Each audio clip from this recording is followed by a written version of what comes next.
Happy Friday, guys. What's cooking with you all? We're about to find out what's cooking with Juventus.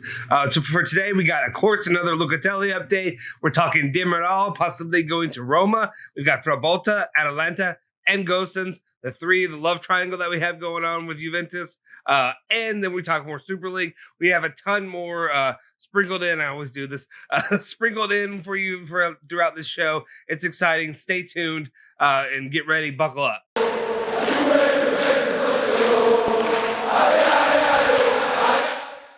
Ciao ragazzi, welcome back to the Bianconeri Zone. My name is Justin Sofro. Today is Friday, June 25th, 2021. Also happens to be the first birthday of my son. So happy birthday, Luca. Let's go. I'm excited. It's a good day for all of us. But before we get started, for Luca, I ask that you please go ahead and hit that like button and subscribe to the channel. That's all he wants for his birthday. Anyway, let's go ahead and get started. So, you know where I'm starting. We started every day. It's repetitive, but you need your Locatelli update. Until the deal's done, we're going to keep updating you. So for right now, we have an update saying from Sky Italia saying that Juventus and Sassuolo will meet again next week. In the meanwhile, Sassuolo is counting on the arrival of some possible foreign offers, with Arsenal and Dortmund very interested. Locatelli has given his preference on a move to Turin. So obviously, this seems to be, they want to get more offers in. I think more than likely, though, given the situation with Locatelli, maybe he would be open to going to the Premier League just because of what the Premier League offers. But I want to say that more than likely what they want to do is get Arsenal and Dortmund in there to drive up that price for Juventus. And that's more than likely the situation at hand. We'll see what's going on. We'll see if we hear about any more of these offers coming in, see if we get a monetary amount or whatever. But I'm not panicking yet. I'm not losing my cool. I still think Juventus and Locatelli gets done first. Well, not before those come in, but before, anything else were to happen and before we even go after another player. Then moving on, we've got Di Marzio reporting that a Demiral update and the situation with him. We know he's a possible sale on the market. It may seem like the same news that we're talking about, but there's different little, updates of different teams popping up from here. But the team that we have right now is Roma, and saying that Roma is thinking about bringing in Demiral. His agent met with Juve today. The club wants 40 million euros cash, no swap deals. So that's different than the Juventus I'm used to from the last couple of years. And I apologize for clearing my throat or whatever. I live in the Ohio Valley in Kentucky, so it's really, really bad when it comes to allergies, and this time of the year, it's miserable. Anyway, so basically what I'm saying is that his agent wants 40 million euros. I'm not used to that with Juventus. Juventus, as of late, has been pretty open to, taking loans, taking whatever, doing whatever they can. But Demiral is a hot commodity, and he definitely should be valued as such. So we're going to look at what options could come in. Of course, when you bring up Roma, one of the options that I always think of, and I would love, it's not going to happen. Obviously, it's not going to happen. Is the player's probably untouchable for Roma, but also injury issues. Zaniolo will always be my number one. He's the number one player I've always wanted for Juventus to get. He's such a huge talent. Problem is all of his injuries. Of course, none of this is even getting reported, but it's just me bringing it up for the conversation because I love Zaniolo. He's a player that I want. He's also a Juventino, so I would love to see him come to Turin to play for his club that he was a fan of as a kid. So that's something I would love to do, but it seems like that's not even on the table even for Juventus. They're saying no swap deals. We just want our money. Give me my chili cheese. Moving on, Gazzetta dello Sport is reporting that Allegri is not particularly keen on the idea of letting Dragusin leave. Max intends to use him in the team's defensive rotation, also considering Chiellini's age, which is a very valuable point, a very important point, being that Chiellini, he suffers a lot of injuries. He's to me, he's still one of the greatest defender I've seen play, especially at that position. He's so good, even at his age of 35. But the problem is with that age and with multiple injuries piling up, they get easily jostled out of, you see him early, like even the last Italian match where he had to pull himself pretty early in the match. So it is worrisome to think about what could happen if Dragusin leaves and then we don't have another backup there as a defender unless we pick somebody else up this Mercado.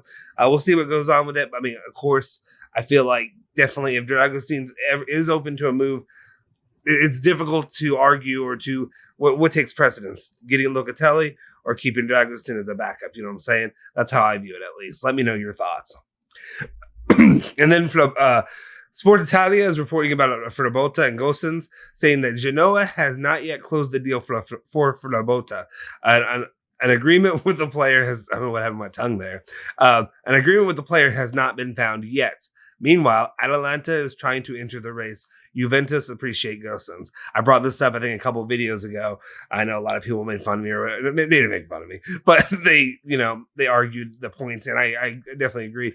But could you use, I said Demiral as a bargaining tool? Could they possibly do the same thing with Frabotta, being that Gosens is more than likely out at Atalanta period? Could they use him maybe to barter his wage down? We'll see. I don't know, but I know a lot of you are big Gosens fans and wanted to see him play for Juventus. You're starting to pull me onto that train with you. So I would like to see Gosens join Juventus. We'll see. We'll keep an eye on this, what's going on here. But definitely it seems, for right now though, it seems that Frabotta seems to be leaning more toward going to Genoa, but we'll see financially what happens there. Is Atalanta able to step in and maybe, pirate this away from them? Then Nico Sierra is reporting about Perin and the whole second goalkeeper role with Juventus, saying that yesterday Juventus reiterated to Genoa that they will try to keep Mattia Perin as the backup goalkeeper. So that's some pretty big news. We've been talking about who could be that backup goalkeeper role. As it seems right now, Juventus intend to keep him for now. He himself would like to play as a starter, but Juve will only release him for a good offer of about 6 to 7 million euros. So we'll see what happens there. I'm actually for this because I like Perin. I like what he can offer for Juventus.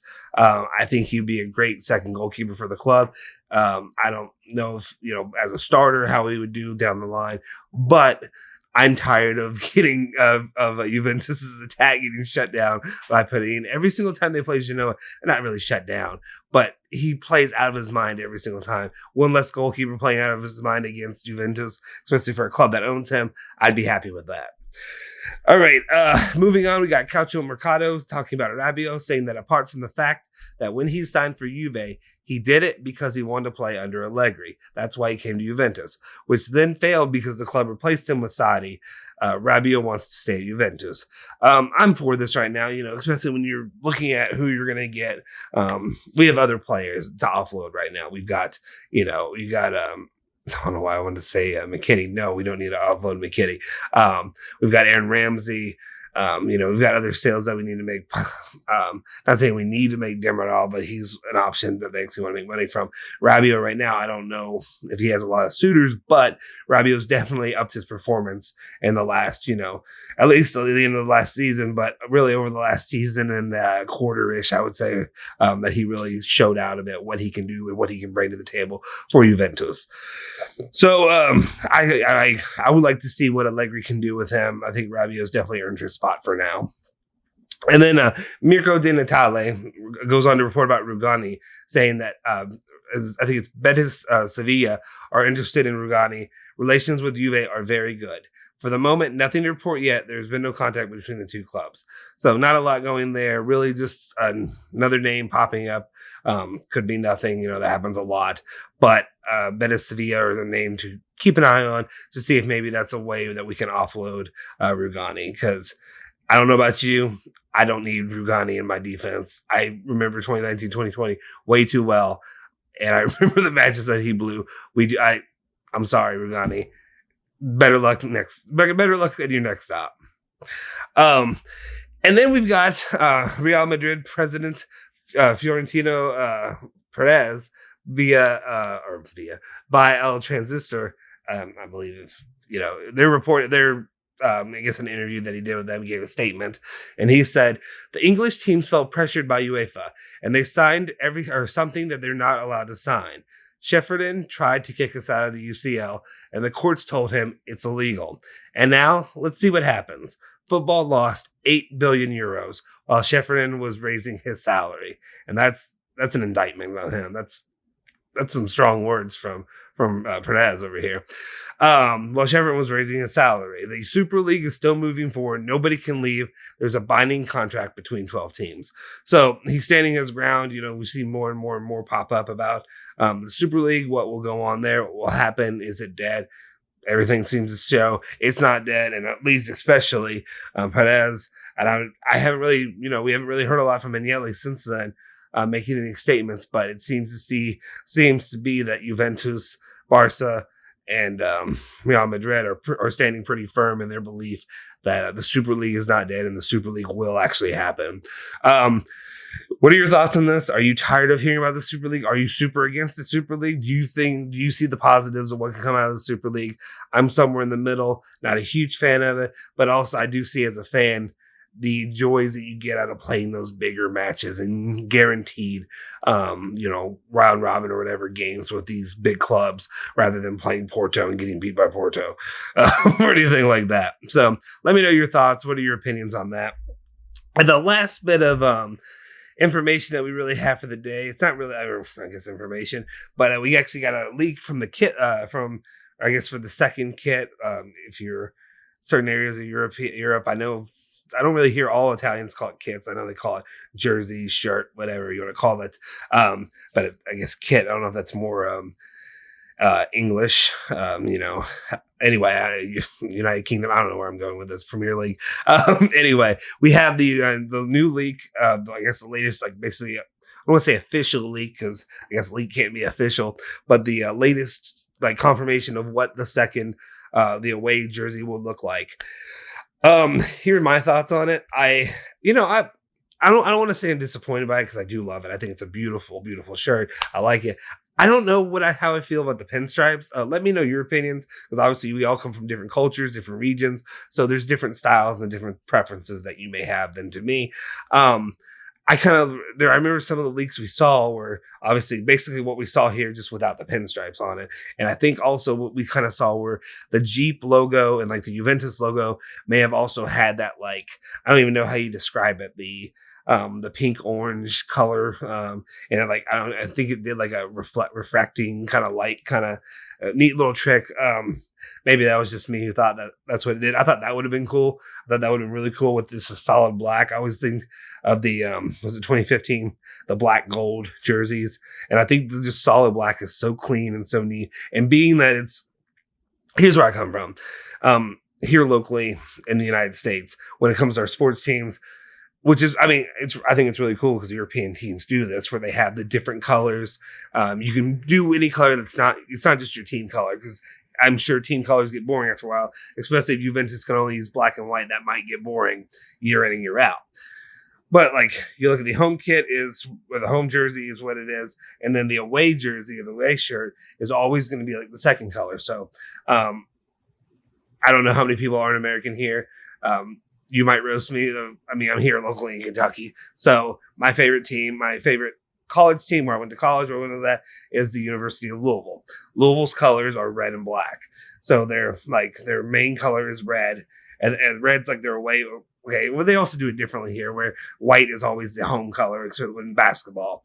Football, not as much, it's switched. But anyway, white's the home color. Then you have your red and then you have your alternate, which is the black for that.